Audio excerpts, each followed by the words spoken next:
can really pull it out.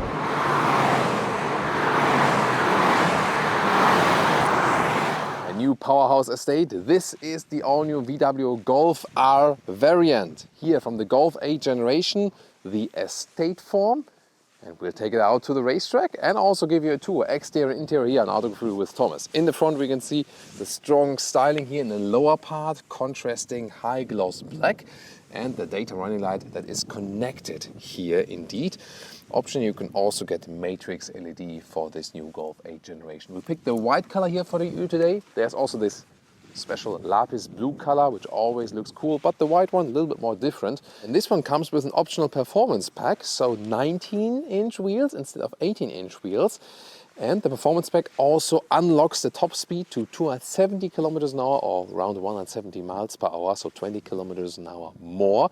Plus an optional drift mode and a special Nürburgring race mode. Soon more to that feature. 4.63 meters or 182 inches is the length of the Golf 8R variant. A little bit complicated, right? And that means 7 centimeters or 3 inches longer than the predecessor. Also, this one here has a longer wheelbase than the hatch version. Will this have an effect on driving it? We'll find out very soon.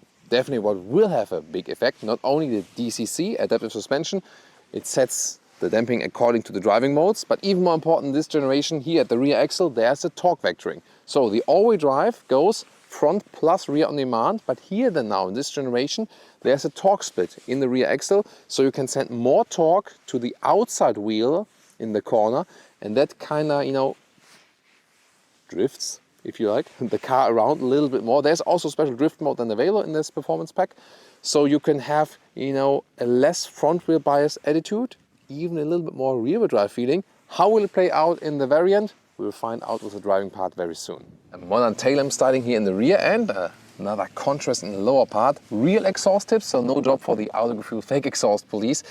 And the Akrapovic exhaust, which is available for the hatch, is not available for the variant. Why? It does not have a valve control, and that's why they also do not offer the Akrapovic exhaust. Hashtag no gas struts. Yeah, that's the thing with the Golf 8 generation. Here under the hood for the R, 2-liter 4-cylinder, turbocharged, 320 horsepower than here in this generation, and 4.9 seconds is the acceleration figure with that all-wheel drive. That's 0.2 seconds slower than the hatch. Yeah, not the massive difference, but here of course the hatch you can use better as for the flexibility and so on. We'll soon also take a look at the trunk and see what I mean. This is the car key, awaiting some scratches and fingerprints, but here you have the R logo. Then the door closing sound. That's what the Golf is famous for, and it's still good here also in the Golf 8 generation. Then inside of the doors, you have soft touch here at the top part, then a sporty insert, but it's not real carbon fiber, and nice bright or grey microfiber. That's cool, and also soft enough here for longer trips for your elbow. However, they do have some cost savings in some, you know, cheaper materials if you compare to the Golf 7. That's just fact. Then you have this, you know, kind of integrated screen unit here.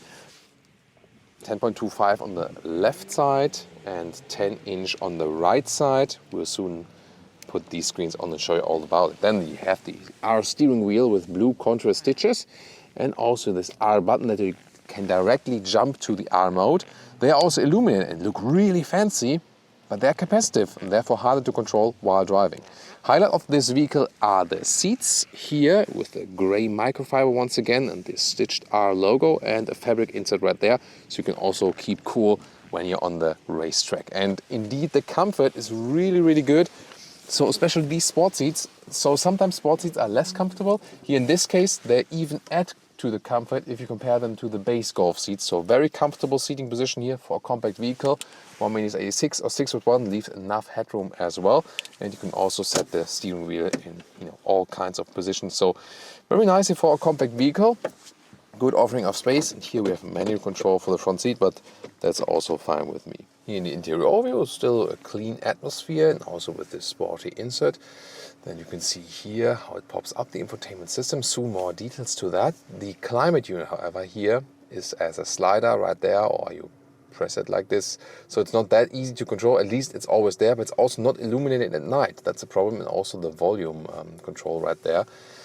Yeah, at least you can also control the volume also at the steering wheel right here. The capacitive buttons give you, some kind of feedback.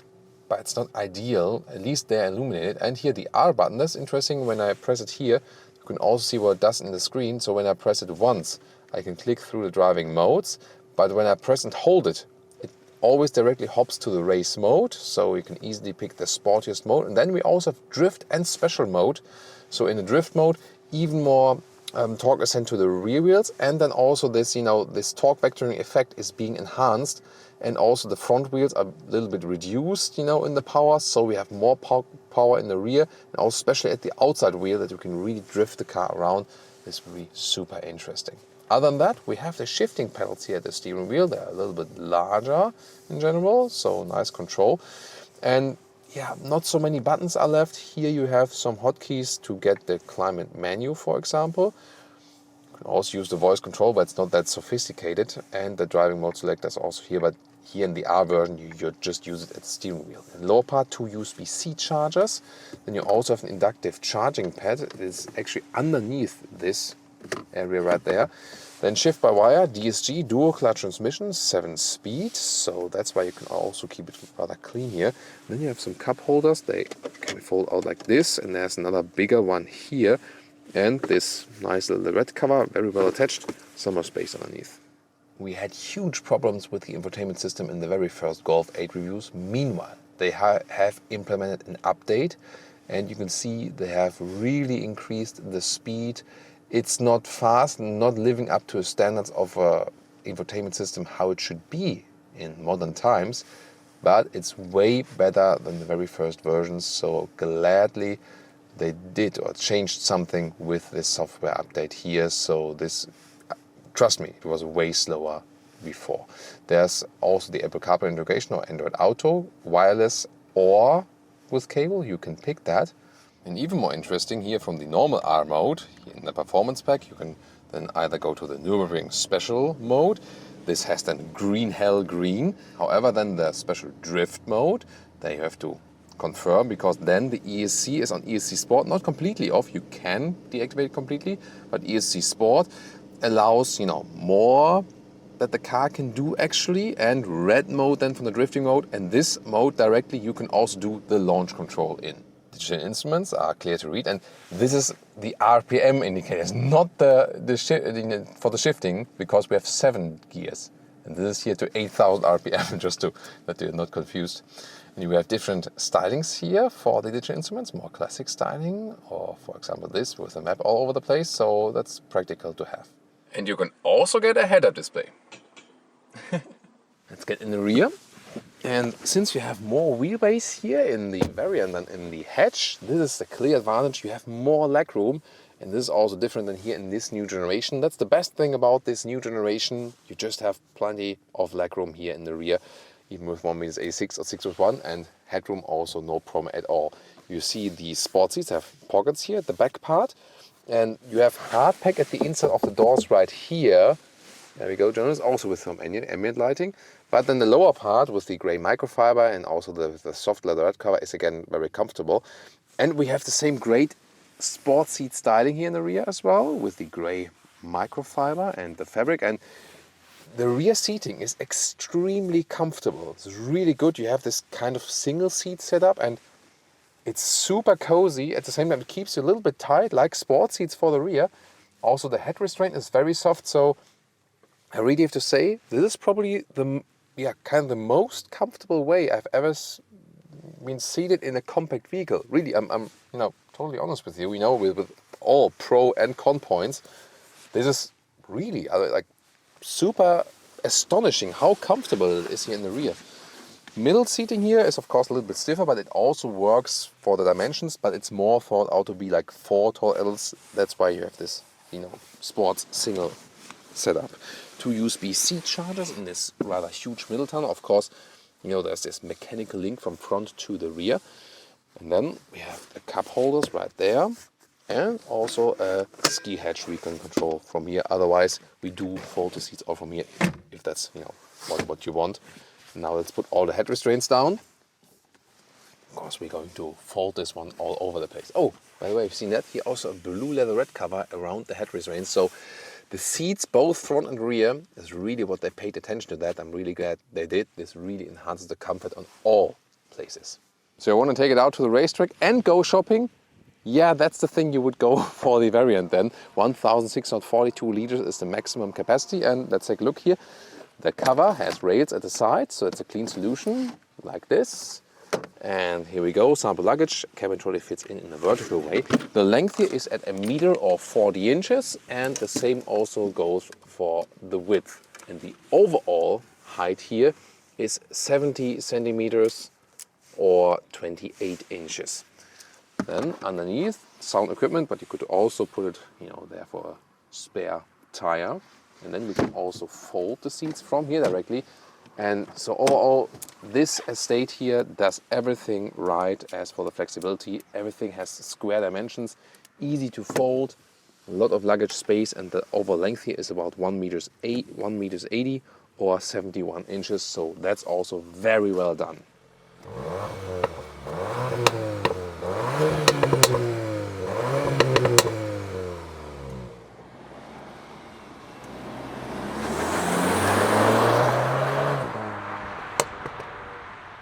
Here we go, Thomas's Performance Driving Lounge, starting today at the Bilster Berg Racetrack in Germany.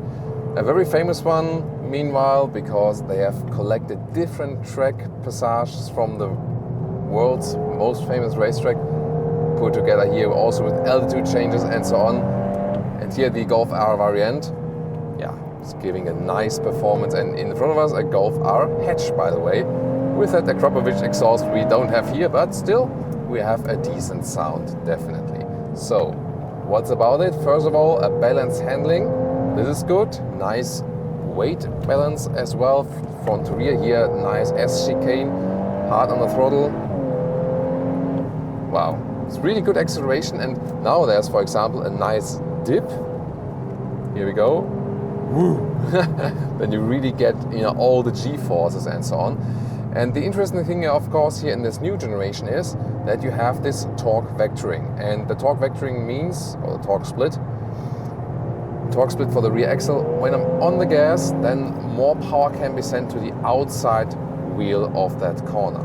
And we're at the moment just warming up, even more speed to come. But the good thing is here in the Golf, I really like to drive it on the race rig because it makes racing kind of easy, so you don't feel too much stressed out here, for example, accelerating out. Then, it's not that the car is drifting away or something, but it feels less front wheel biased by this. And this is, I think, the crucial thing about this vehicle. So, let's now take it a little bit harder. Jonas, can you tell him to drive faster? Maybe? We can go faster now. Yeah, let's do this. So, let's see. Of course, in front of us, a professional race driver. Let's see how much we can keep up with that one. Wow. I mean, the balance handling of this car is really superb. Here the autonomous emergency brake is being on. Hard on the pegs.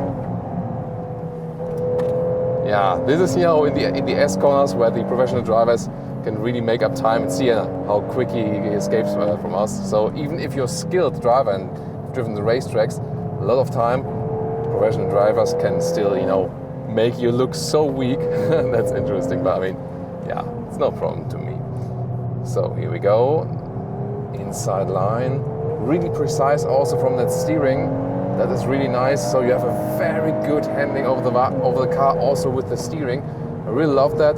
So it doesn't steer too much, it doesn't steer too little. It's exactly right. We are in the Nürburgring race mode. That's why we also have green instruments. And this one was indeed set up on the Nürburgring Nordschleife. And so all the parameters are set to that. Sometimes, of course, you feel that you still have a 4-cylinder. So I've driven this vehicle here also with, more powerful engines. And now in this dip with about 200 kilometers or 25 miles an hour. But still, it's 320 horsepower here, 4.9 seconds in the acceleration figure. It's actually quite nice that you still have this power, although you only have a 4-cylinder engine. But at some point, of course, it also comes to its limits. But you only feel it on the racetrack. On the road, it's something completely different for sure. The DCC, the adaptive suspension, doesn't lean too much.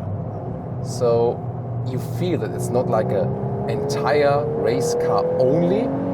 But I think they've really found a good compromise. I can race this vehicle, the seats are keeping me tight, but at the same time I don't get lower back pain. And some super sporty vehicles, you are on the racetrack with them, and after being driven on the racetrack, yeah, you feel like, oh, I need a break now. And here it goes fairly easy with the Golf R. That's the cool thing. And on the racetrack, the hatch does feel a little bit more agile. Yeah, that's the only reason the professional race driver is faster than me, right? He's driving the hatch. Yeah, I mean, the thing is, on the racetrack, you do feel difference when you have a little bit less wheelbase. On the road, it's not that big, but overall, I think the cool thing is, once again, the balance handling of this vehicle and the very precise steering. There is no dead zone area, a lot of fun for that. We have ESC on here at the moment, by the way. Let's see when we put it to ESC Sport how different that is. So Nürburgring mode starts with ESC on for safety reasons only. When we're now in the ESC Sport mode, let's see about that, how that changes things. So definitely less intervention by the ESC system. ESC Sport is actually a good compromise, so you have some safety mechanism in place still, but it lets you just ease the car out a little bit more. And that was also one of the reasons the car in front of us has ESC completely off. So in some corners you can get out a little bit better, but now with ESC Sport, let's see how different that is. Wow, now the G-forces and hard on the brakes in front of the next corner. Let's see, here the car leans a little bit out. Tires are really working now, really working the vehicle. And yeah, going outside here. So with the torque split in the rear, again, it's not that the car would have a completely different feeling, but definitely, especially when you get out of the corners, then you have just more control of the vehicle in a way that you get around here, get out of the corners a little bit better. And that's just a lot of fun to have a more agile feeling for the car. So definitely when you compare this one here to the outgoing generation, we have some things, in the build quality or the infotainment system, which are not that convincing, yes, but driving it here, look at that, seen that? So came around in the rear just a little bit, and that is a lot of fun. However, what we also saw now, look our driving profile. I did some nice drifting out now, and now I have to go back here to the Nürburgring mode because I hit the R button with my hand. And that's of course something, really annoying that can happen. Just because I was holding onto the steering wheel very tightly. That rather happens on the racetrack, on the normal road, not that often actually. But now when I want to deactivate the ESC again, there's no special button for that, and I would have to ask Jonas, hey, can you deactivate the ESC, and search for like minutes in the menu. Thank you, Jonas. And that's of course something you do not want to do while race driving. So yeah, that shows once again, it's not made for, it's on ESC Sport. Thank you, Jonas. Yeah, so obviously the car kept the ESC Sport, but the drift mode, the Nürburgring mode, that one was deactivated. I mean, I was just barely touching it. That's once again proving my point. You need real buttons in the vehicle and not these capacitive buttons. Yeah, that's one of the drawbacks. And the cool thing that we can test exactly these things, because these things only appear when we really test the cars to the max, like today also on the racetrack. Well, I would say with this drift mode, whoa, tires flying all over the place here. So let's try to drift this one on the wet surface, and after that, of course, we also go to the normal road. And here on this extra wet surface in the drift mode, we can show you even better how this car can be drifted. I start in ESC Sport, then I activate it to show you the differences. So now drift mode with ESC Sport, and when I'm just here in standstill,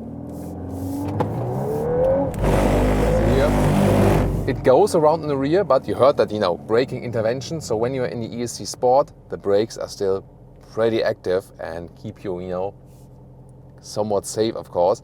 So here, of course, this should only be done in closed circuit or situations like these.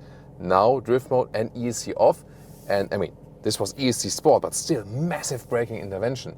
And now when I'm here, I'm standstill and ESC off. There you see, I can really pull it out and then see it's also open also.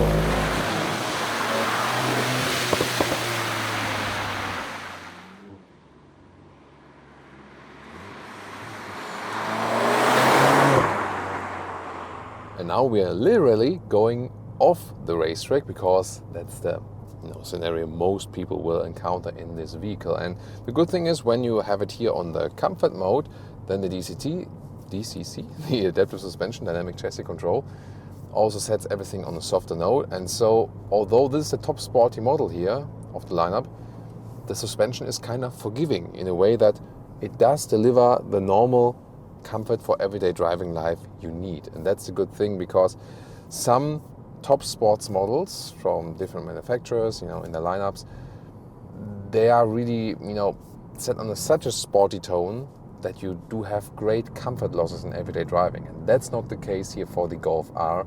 So if you would ask me, would I go for the normal Golf or for Golf R? As for the comfort, I would say it doesn't matter that much actually. Of course, a normal Golf will be softer, but here you still get the full comfort of a Golf. And as I said earlier, these seats here, both front and rear, are so good, these sport seats, that they deliver you even more normal comfort also for your everyday driving life. So this really is sports version without a bad compromise as for the comfort. And this is something I really enjoy about the Golf R. In the comfort mode also the steering, by the way, is way lighter. But the good thing is they have found always a good precise setup. So even in the comfort mode, if you go in the slalom, the suspension doesn't lean too much to the side. It's still fairly comfortable at the same time. So really combines sportiness and comfort.